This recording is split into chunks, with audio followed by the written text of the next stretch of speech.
Okay.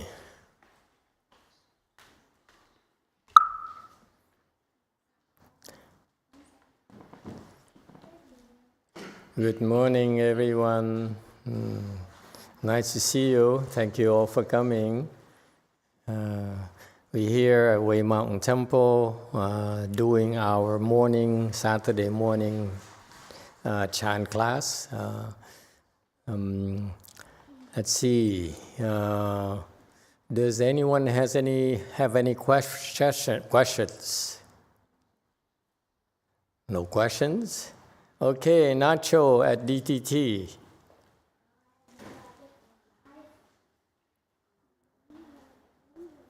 Feel free to ask questions because questions will arise naturally when you meditate. And if you have your questions answered, it's very helpful for your practice. It helps you improve a lot faster. Yes, go ahead, Nacho. Hello, Master. Thank you. I have one question. So when we try to contemplate our afflictions, do we have to be constantly asking ourselves why I'm afflicted or why am I feeling like this? Or just once and then recite Buddha's name? Okay, good question. Never happened to me. I'm never afflicted. What do you do when you're afflicted? That's a very good question. Yes? What do you do? Help him out. Nacho's leaving for Ireland very soon, so he'll have even more afflictions. Yeah? Anyone? What do you do when you contemplate your afflictions? You ask yourself, why am I afflicted? It's such a great question from pale-faced person. Anyone? Huh? It's a challenge to you. If he can ask such a good question, then he has potential. Very good. Yeah? Anyone? How would you answer that? Such a technical question. It shows that you understand Chan. Yes, 3. You have the answer for Nacho here from Way Mountain Temple. Thank you, Master. Buenos dias, Nacho. ¿Cómo estás? Yeah, he speaks Korean, he speaks some Spanish as well. Yeah, very cosmopolitan. I heard he also speaks Mickey Mouse. Yeah? Thank you, Master. I'm going to try and answer this question in Hollywood language. Robert Downey Jr. Shared his experiences dealing with his afflictions based on advice that Mel Gibson gave him. Mm-hmm. And it's something that's helped me lately. Nacho, Mel Gibson told Robert Downey Jr., you need to learn to hug your cactus with all its spikes and all the pain. And afflictions to me can feel like a cactus, spiky and sharp and definitely not comfortable. So when I'm contemplating them lately, I've thought about hugging a cactus. Okay, anyone has any cactus here? Do we have any cactus here? No? I want Peter to demonstrate how he hugs cactuses. It sounds good, but I'd like to know how it's done. Anyone? Come on, go get some cactus. I saw some outside. Yeah? So, the way I hug a cactus... Quickly. I mean... Before he changes his mind. Full transparency, this is a metaphor. But afflictions don't feel like a metaphor, you know?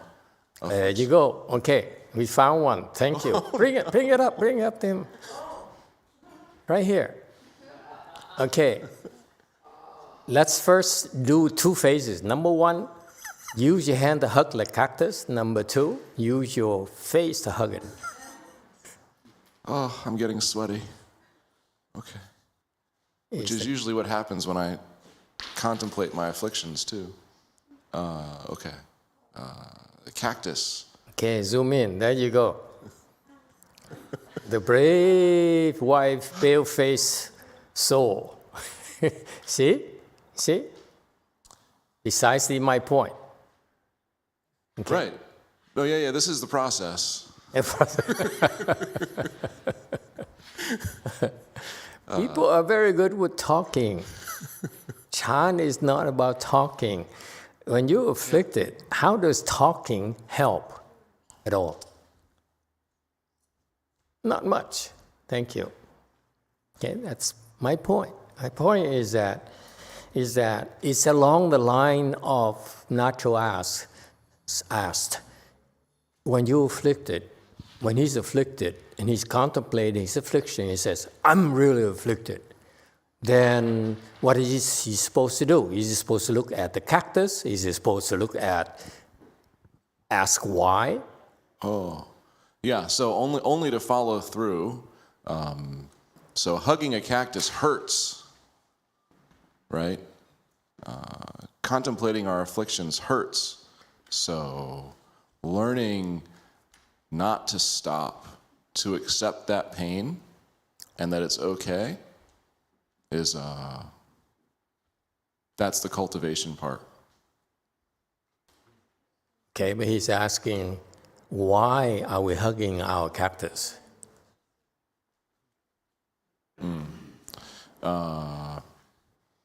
To learn. Is he supposed to ask? When you hug the cactus, it hurts. I say, his natural question would be, why am I doing this? I know it never happens to you, Peter, because it doesn't bother you. But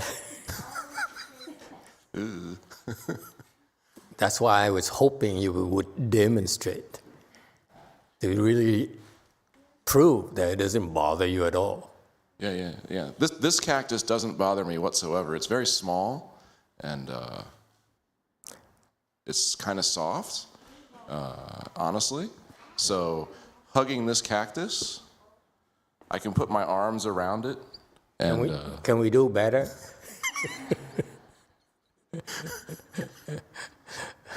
But okay. why am I doing this? And why have I done this in the past? And how has it gotten better? When I can contemplate my afflictions and not immediately stop, then I'm able to not be bothered by them as much. That's the shortest answer I can give. Okay, so clearly he hasn't hugged his cactus that often. Okay, that's why his question lacks in details. Okay, if you hug your cactus often, then you know how difficult it is and the challenges of hugging something that is rather painful. Yes. Okay. My point being that unless you do it, you will not know the details on how it really works or whether it works at all. Okay? So that's why natural question still remains unanswered. He says, am I supposed to ask myself why? Okay? And how? And so forth. Okay? Very good. Yes? Thank you, Master. We have an answer from YouTube. And I would like to express my sincere gratitude for our YouTube audience joining us this morning. Okay. Diego Alfonso answers, Emitofuo, Master, when I noticed I'm afflicted, I first say, why am I feeling like this? And immediately after, I start reciting the Buddha's name until the affliction is gone. Thank you, Master. Very good. Let me relate to you, what I was taught by someone who practiced successfully the Huatou. he became enlightened. So he taught me. So I asked him, how do you get there? I'm very blunt about these things. And he said, there's something that I can't tell you. It's okay. Big deal. I don't want to know anyway. But so I knew this guy was enlightened, and he practiced through the Huatou. So I asked him, so what do you do now? Okay, now this is beyond Nacho's and Peter's range, where this guy's actually enlightened. Okay, they have quite a ways to go. Let's face it. So he said, well, I just live my life normally. So I said, okay, but I can give you a hint, a tip. I said, okay, please give me a tip. Teach me. I never practiced Huatou, and I admit, I love to understand what you got out of this beautiful practice, this highly revered practice by the Chinese. And so he said, when you're angry. I said, why you talk to me? Why are you talking to me like that? He said, never mind. When you're angry, ask yourself, when I am angry, I ask myself, who's angry? That's how he practiced his Huatou. Okay, you don't understand. But I heard it say, wow, how beautiful. Every single thing you learn here in Chan is meant for you to utilize it on your daily life. Whether it's an affliction, whether it's pain, whether it's an irritation, okay, and so forth. You learning how to deal with all these things that happen to you in your daily lives. Is it clear? So the more skilled you are at Chan, the better you are at handling your daily life's issues, whether it's physical. Okay, when you practice Chan, for example, and the arm hurts, what do? You go like this? No, you do nothing. Because when you go like this, it gives you relief. When you stretch, it gives you relief. However, it's not ideal way of doing it. You do nothing, and because you do nothing, your chi will naturally accumulate and grow stronger and will free the blockages in your arm. That's why in Chan practice, you endure it. You don't do anything.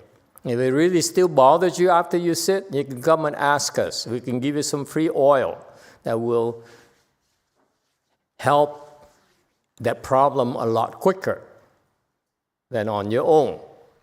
Okay? But the point here is that you do nothing. You don't move.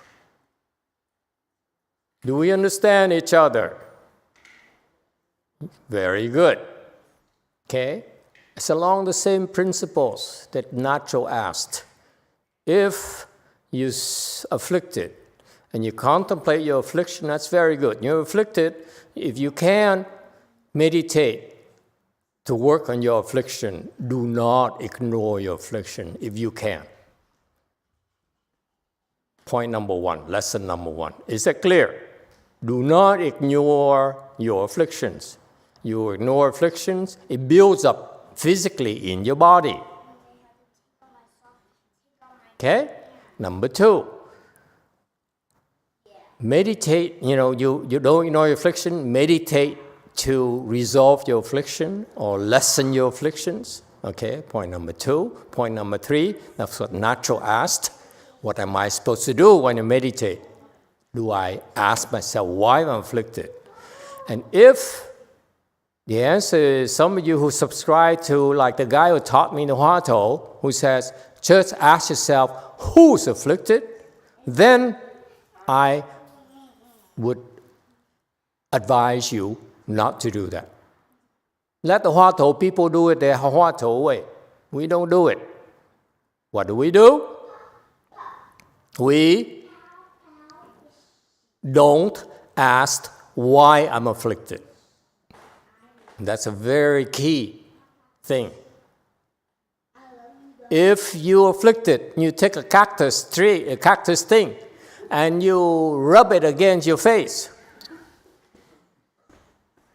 Okay? Then you are creating karmas, aren't you? If you are afflicted, you say, who's afflicted? Aren't you creating karmas too? If you're afflicted and you ask yourself, why am I afflicted? Aren't you creating more karmas on top of your afflictions? Yes, you are. You're creating mind karmas, aren't you?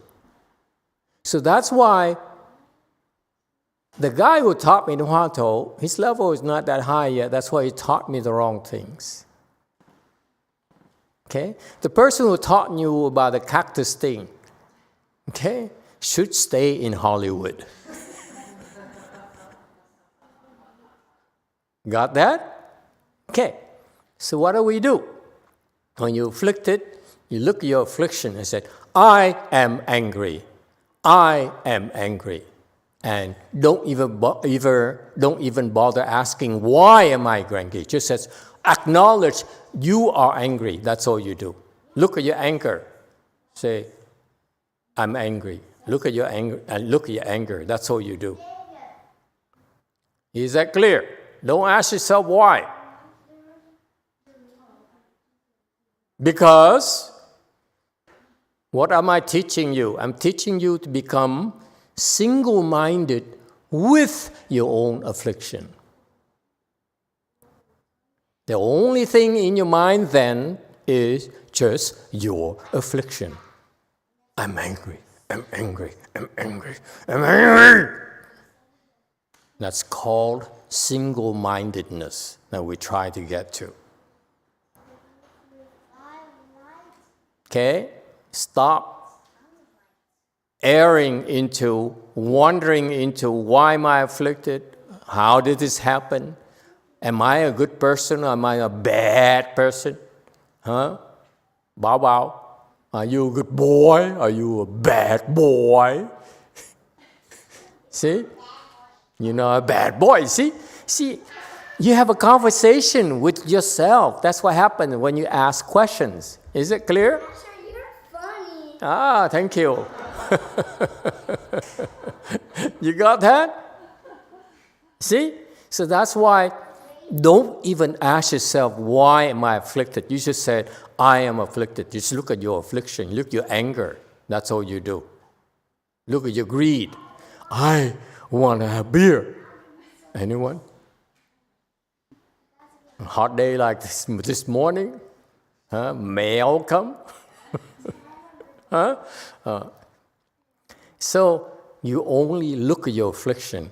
And how does it help? Is the next question. Isn't that right, Mark Nacho? If all you do is look at your affliction, I'm angry, I'm angry, I'm angry. How does it help? If you refrain yourself from asking why, from thinking about it, from justifying yourself, because when you start asking why, the next thing you're going to say is, I'm justifying being angry because she is so mean to me. Now you turn your anger into someone else. You see that? It grows. Is it clear? So you just look at your anger. That's all you do. You have the temptation. I'm angry because of her. I'm angry because of him. I'm angry because people are unfair to me. I'm angry because Master is the meanest guy on earth. And you're right. It not going to help your anger, even if you're right. It only makes you more angry, doesn't it? Okay? So that's why when you're afflicted, you only look at your affliction and look at your affliction. That's all you do. Why am I so upset at my wife? And that's all you do. I'm upset at my wife. I'm upset at my wife. Don't ask why. I'm upset at my husband. I'm upset at him. That's all you do. And if you do that,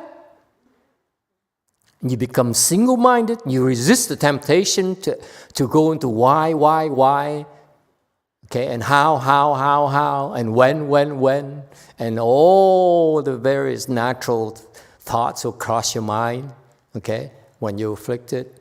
You resist all those. You just say, I'm afflicted, I'm afflicted, I'm afflicted, I am angry, okay? If you do that, the answer naturally comes without thinking. You know, you say, the thought will come, and you say, it's because I hate it when my wife yells at me. I hate it when my wife criticizes me, especially in public. It comes to you naturally without thinking. That's what you want. Not from thinking, but it comes to you naturally, without thinking. Does it help? This is our Wei Yan Chan style of meditation. Okay?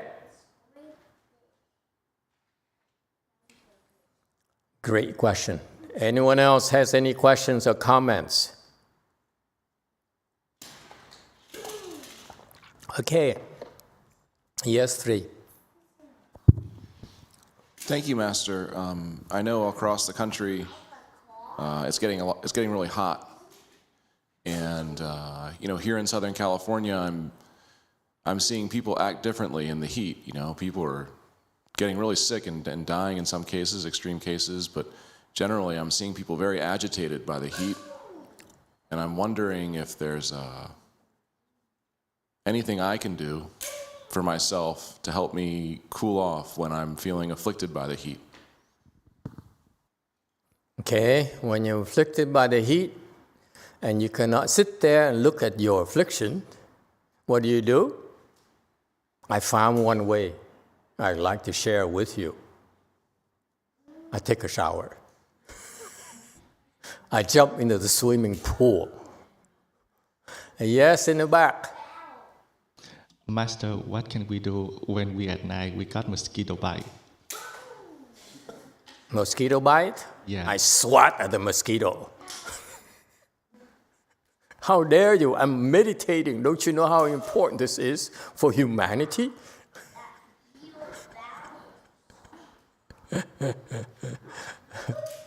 If you can, endure it. And you know what? Mosquitoes cannot suck all your blood out. That's great news.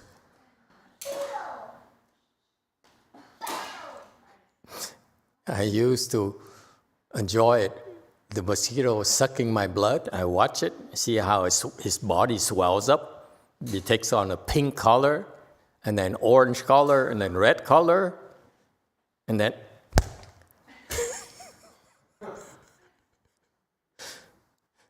just kidding. Okay?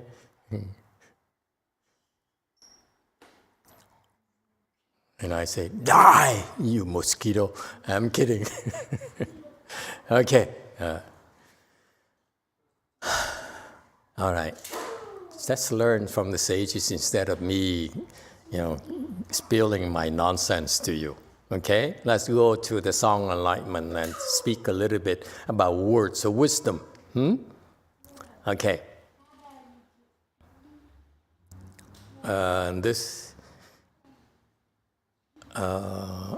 Are we at this slide?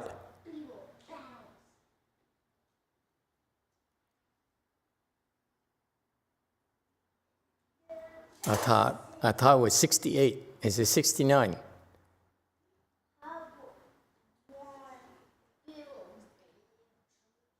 Okay. Anyway, The one I saw was this one here, maybe last week or so. We're on slide 68. And I didn't want to skip this because I want to share with you an insight this morning as I was meditating. Is that okay, or you'd rather go to 69? Huh? Okay. He says here, the master YongHua, who is an enlightened Chan master at the times of the sixth Bay chart. He went to see the sixth Bay chart to get certification. The sixth Bay chart certified him and told him to stick around, and so he stayed for one night and came back to his village and started teaching Chan. And he wrote this song on enlightenment to commemorate his enlightenment and what he understood from his enlightenment. So you see, it's very highly revered by the Chinese because Master YongHua is pretty high level enlightenment. Therefore, to be able to hear or learn about what he understands is really a treat. So the Chinese have their own secret sauces, if you will. Okay, so that's why it's really helpful for most of us in the West here, or in the Dharma ending era, to learn about this as well. He says, after he became enlightened, he noticed that the six paramitas and the 10,000 practices are complete. Are complete in the midst of his substance. And so what he's referring to, and this is very important, that I don't think that most Chinese teachers notice this, okay, or would care to talk about it. I want to tell you that in order to become enlightened, your spiritual practices, whether it's Chan, whether it's Pure Land, whether it's mantras, whatever your practice is, whether it's bowing, whether it's whatever, okay? All your practices fall within the realm of the six paramitas. So far, so good? That's what it is. In Mahayana, everything we do falls within the realm of the six paramitas. That should tell you how diverse our spiritual practices are, how all-encompassing our spiritual practices are. In other words, I don't care what you do, whether you do Pilates, whether you do yoga, whether you do Chan, it all falls within the six paramitas, if you do it right. Is that clear? Okay? And we talked about the last time about the six paramitas. The six paramitas, very quickly, here it's very important for you not to memorize it. First is giving, second is morality, number 3 is patience, number 4 is vigor, number 5 samadhi, number 6 is wisdom. Okay? Please memorize this, because I assure you, all spiritual practices are included in this, involves these 6 aspects. Is it clear? This is Mahayana wisdom. I don't care what you do. Even if you're an externalist, you don't believe in Buddhism, whatever you do still falls within the 6 paramitas. Because whatever you do eventually will help you go towards the enlightenment, state of enlightenment. Okay? You want to look at it again? Please memorize this. Okay? This is a gift from Mahayana for you. I don't care what you do. Okay? You don't have to be Buddhist. You still are within this. Okay? So everything you do will lead you to unfolding your wisdom. So the more you observe, more you are consistent with the rules of 6 paramitas, the quicker you get there. Is that clear? For example, if your wish is to be near Vishnu, okay, you practice the 6 paramitas, okay, or parts of the 6 paramitas, you get there a lot faster than otherwise. You want to be near your God, same thing. You practice 6 paramitas or parts of 6 paramitas, you get to the heavens that quickly and probably will become your God's God, potentially. Okay? That's a Buddhist secret, by the way. Okay, now, however, for the Buddhists who have a lot of blessings, we teach them how to practice the 6 paramitas and to success, to completion. All right? And that's will bring you to a state called enlightenment. Okay? And so Master YongHua says, I am enlightened. Master 6th Patriarch, Master Huineng, certified me to be enlightened. And I come back and I meditate and I realize that the 6 paramitas are complete within me. Is that clear? That's what he's saying. In essence, he's saying that at my current level of enlightenment, when I wrote the song Enlightenment, I realized that I perfected all the 6 paramitas myself in my spiritual practice. I perfected what? I perfected giving. I perfected morality. I no longer create offenses. Okay, I'm pure. I perfected patience. Okay, no one can be as patient as I am. I can take a cactus tree and rub it against my face, and I won't even wince. Or if my wife does it to me, I patiently endure it. And at the same time, my wife says, well, can you take it? What do? I focus on the pain in my face. That's all I do. I won't get angry at my wife. That's perfection. You got that? It's not talk. You have to do it. Just because it sounds good. Whether your Hollywood friend says, you should have to embrace the cactus. The first question in my mind is, can you do it? How often can you do it? Can you take it when your wife does it to you? Okay? And you are vigorous, okay? And then you have concentration power, number 5, or E. And number 6, you are a great problem solver. When you have a problem in life, you have the clarity of mind to fix it. Any problems, personal, professional, you are one of the best problem solvers. Wisdom means that you are a darn good problem solver. If I were a company, a corporation, I would hire you on the spot. I will pay you, make sure I pay you more than my competitors to make sure you don't ever leave me, because you are the best problem solvers money can buy. Got that?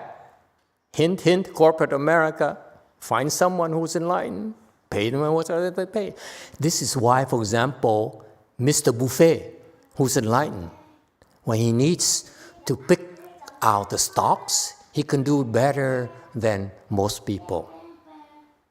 You got that? So for him to make money, piece of cake.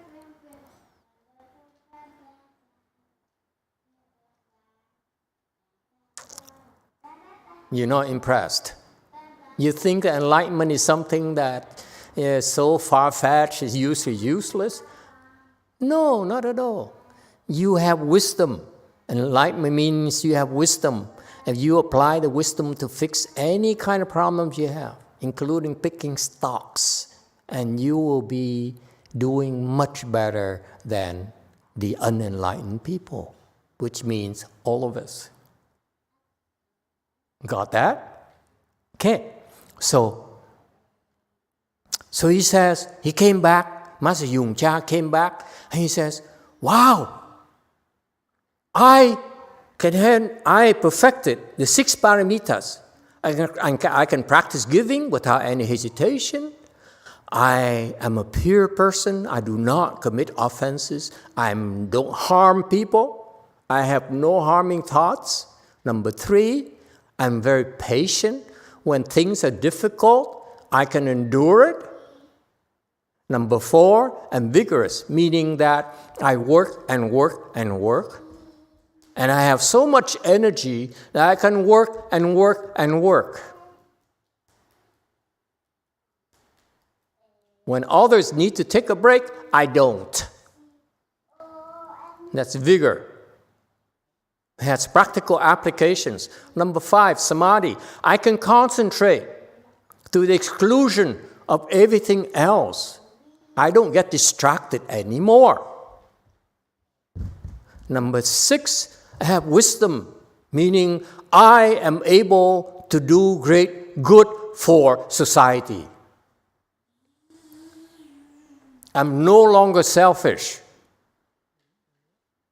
I have wisdom, meaning I do things to benefit society, not for myself alone.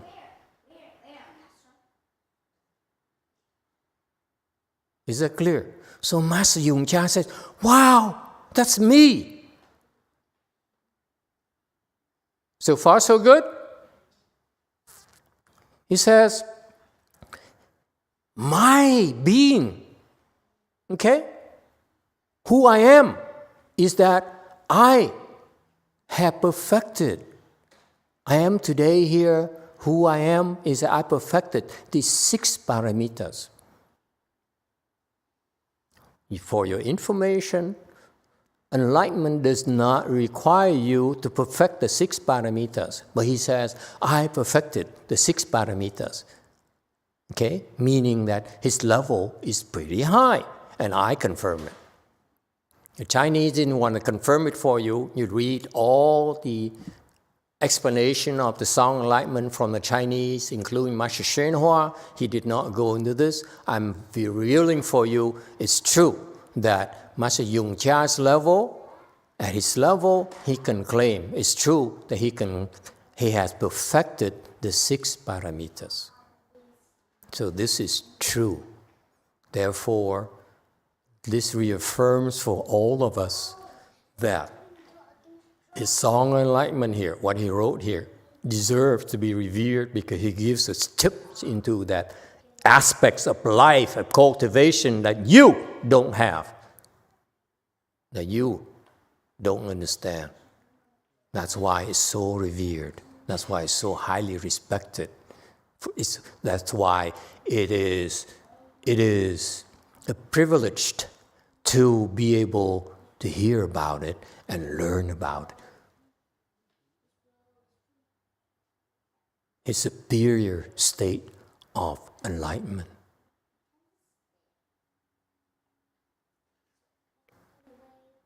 All right? So it's worthwhile, true, that we should study this.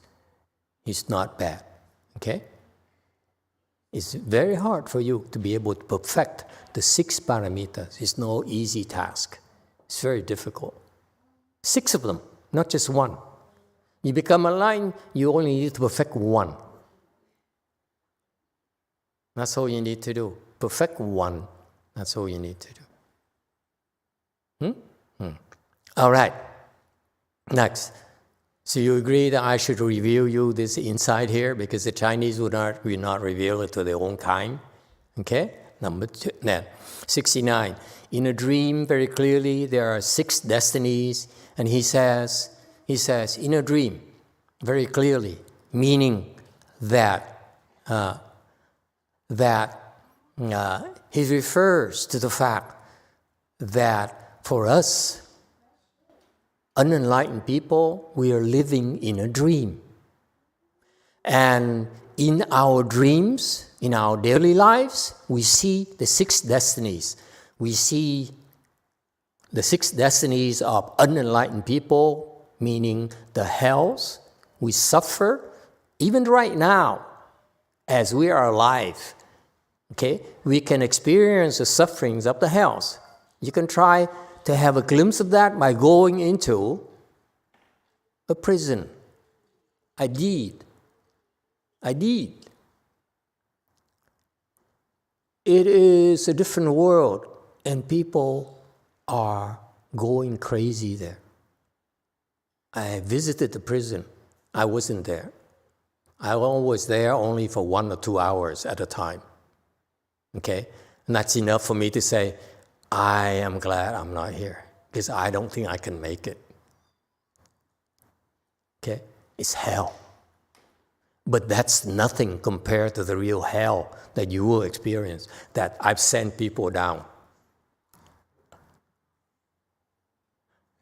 Okay? They don't believe me, so I said, I tell you what, when you die, I let you go to the hells for you to find out for yourself. It's a lot worse than the prison here, but you can have a glimpse, a small portion of the suffering in the hells, and go to the prison. Okay? So you have first destiny is prisons, okay, the hells. Number 2, hungry ghosts.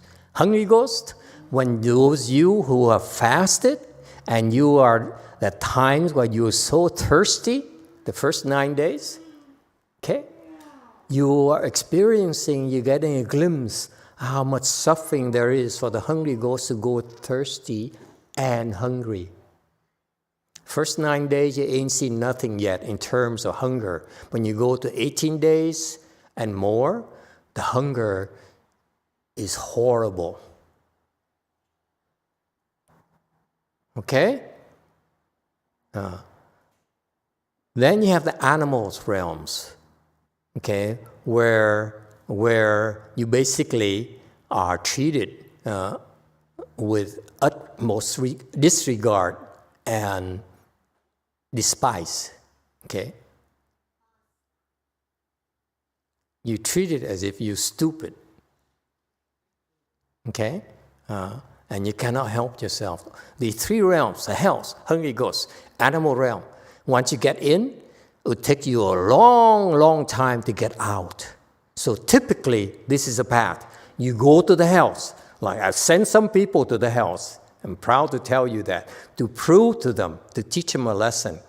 You think that there's no hell, I let you find out, okay? And I let their colleagues, who some of them are able to see where they're going, okay, know for themselves. It's not something you want to mess around with, okay? So you have the hells, which is a lot of sufferings. You have the hungry ghosts, and you have the animal realms. Here's what happens. You go to the hells. You're there for a long, long time in one hell. After you're done in one hell, you go to the next hell, adjacent hell, the next one, the next one, the next one. You stay in the hells for a long, long time. And once you're out of the hells, all these succession of hells, they are there for you, just for you. You go to the hungry ghost realm, typically. Then you experience thirst and hunger for a long, long time. Okay? And you die, you go back to be a hungry ghost realm again. You don't get out. And after you get out, after a long, long time, you get out hungry ghost realm, then you go into the animal realm. Here's what happened. Animal realm. Shariputra, number 1 disciples among the arhats of the Buddha. He was preparing the grounds with the biggest donor of Shakyamuni Buddha. Okay, because he gave a huge piece of land for the Buddha to build a way place, and so Shariputra and him was surveying the lands, measuring things and looking at topography and so forth. And Shariputra saw a lot of ants, a colony of ants, the worker ants bringing back the leaves and so forth to the nest. And Shariputra looked at that and he started tearing up. Okay? So the owner, Anathapindika, whatever his name is, okay, asked him, why are you crying? This is a happy moment. We're preparing to build a way place for the Buddha, the world honored one. It's a wonderful thing we're doing. Why are you sad? Shariputra says, I look at the ants and I realize they've been ants lifetime after lifetime after lifetime. They cannot get out. I feel so bad for them. That's why I teared up. Point being that once you're in the animal realm, you don't get out that easily either.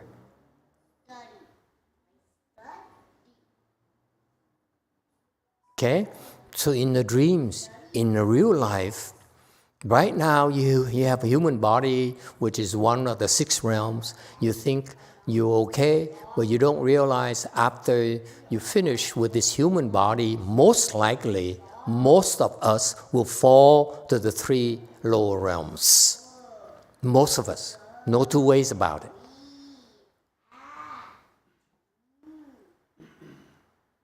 Right now, you're just so worried about your petty issues. I'm not feeling well. I feel so, some of you, depressed. I don't want to live. And if you kill yourself, you're going to fall into the lower realm. And then you get there and say, oh my God, I was so stupid. I should not have killed myself. This is a lot worse than feeling bad for yourself. Actually, you're being tortured in the hells by the hell administrators. Okay, you're tortured and hungry ghost by your own hunger, by your own thirst. Number 3, for an animal realm, you're tortured by your own boss. If you're a dog, you think it's wonderful? No. Your owner forces you to eat dog food when you should be eating human steak.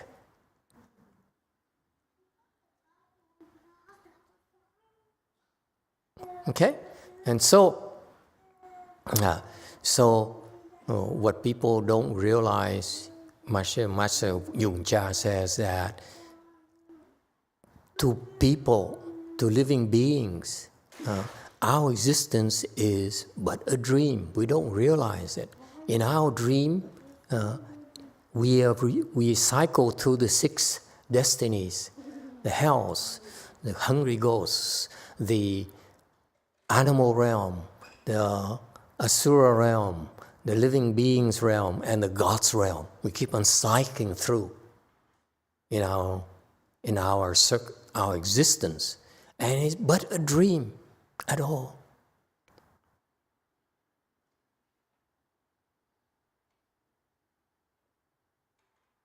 We don't even know. And Master YongHua says, wow, living beings don't realize that they are just cycling in a dream, okay? And in that dream here, to them, that's what happens to all living beings.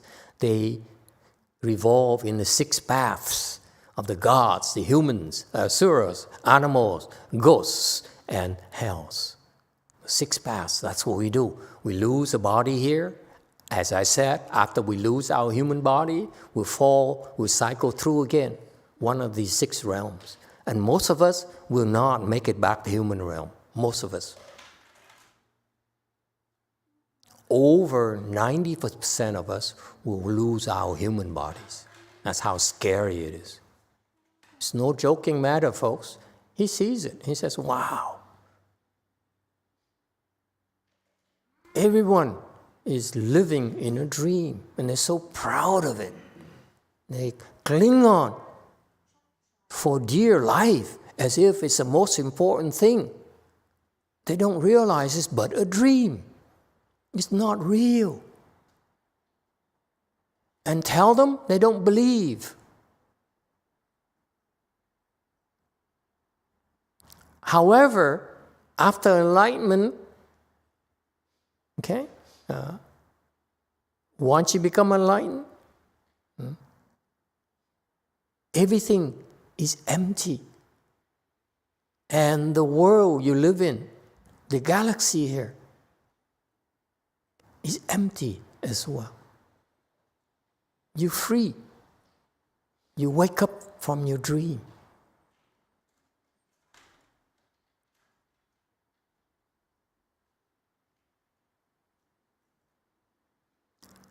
And you are no longer bound by this world.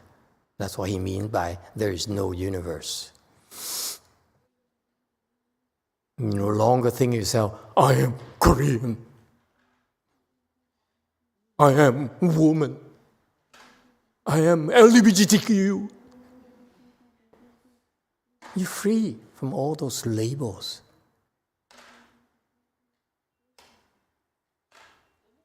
I am Dharma Master.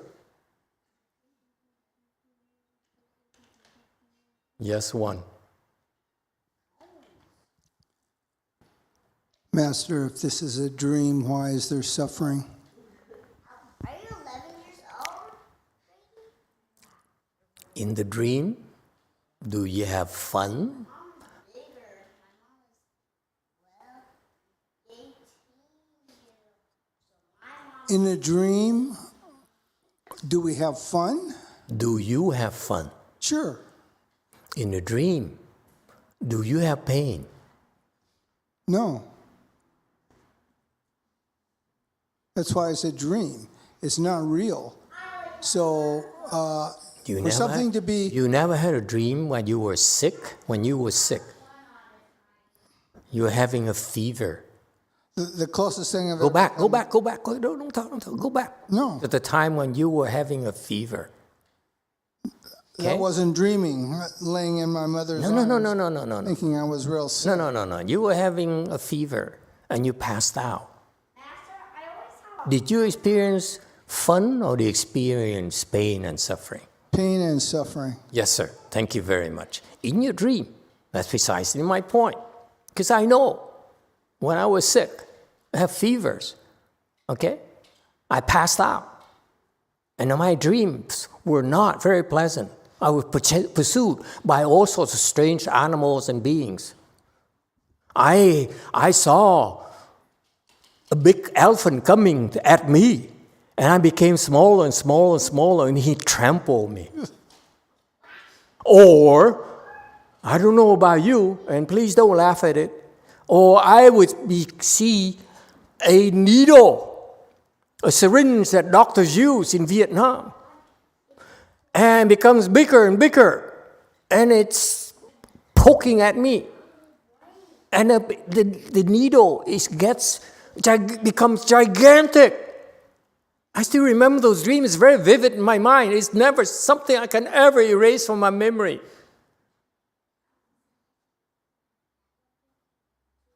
It's suffering. Yes?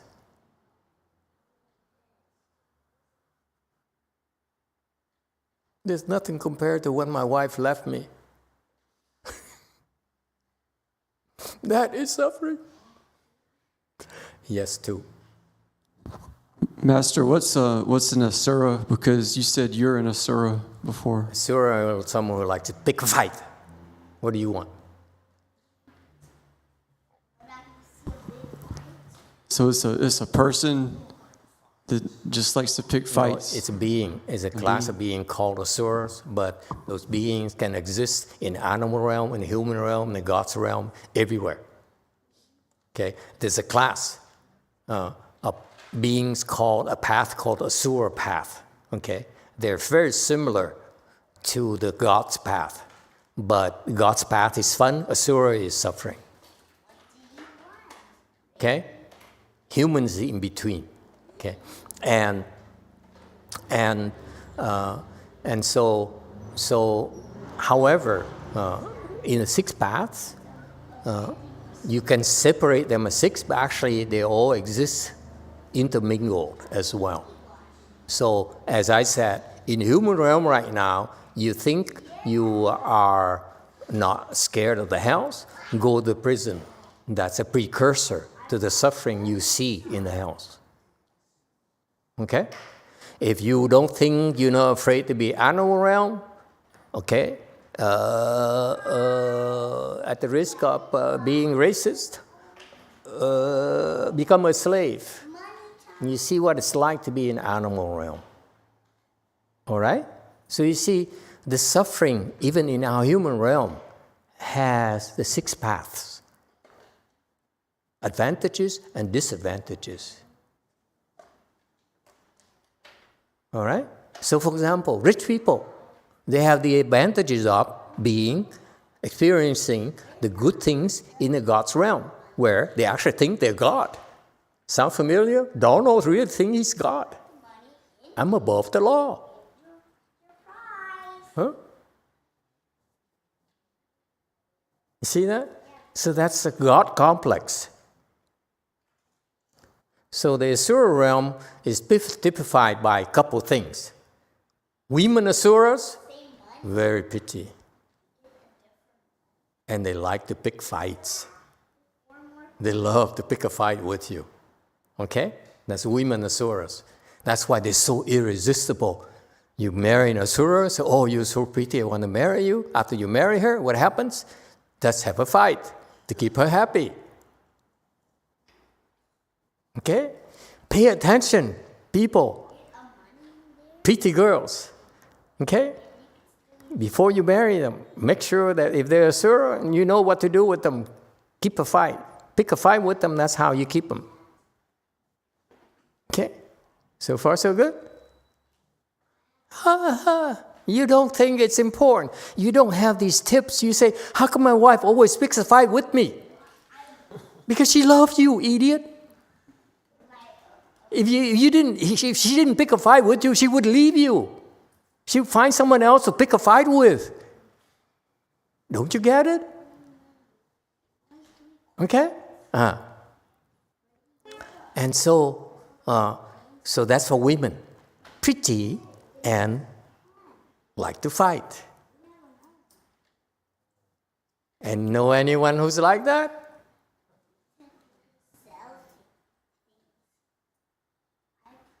Okay, what about men? Asura men too are different. Brady, what do you think Asura men like? Are they handsome? Master, I believe as an Asura is a neighbor of mine, lives across the street, and he's an ogre. An ugly, distempered ogre that doesn't have any kind of finesse or patience. And Yeah. Total opposite of That's what it. we believe. That's it. Absolutely. They are ugly. Men are ugly. Contrary to women. Women are pretty. Asura women are pretty. That's why they're so adorable. Men, they're so ugly. And This is a they like to fight. Okay? And number 3, they like to drink. If I get the money, you have to get the prize. All right. Time is up. Final questions. Yes, 7. Thank you, Master. I'll make it really quick. So when I see your dead animals on the road, can we recite Emitofuo and how that going to help them? You recite the Buddha's name 10 times and transfer the merit and virtue reciting Buddha's name to the dead animal. That's what you do. If you do that, the dead animal will eternally be grateful to you. That's all you have to do. You're transferring the merit and virtues to an animal that would not otherwise have for a long, long, long time. And if you have some kung fu, you recite Buddha's name like that, it might be able to get out of the animal realm. Okay? Okay? That's what we quietly do to help living beings. Okay? All right. Thank you, everyone. Let's go have lunch.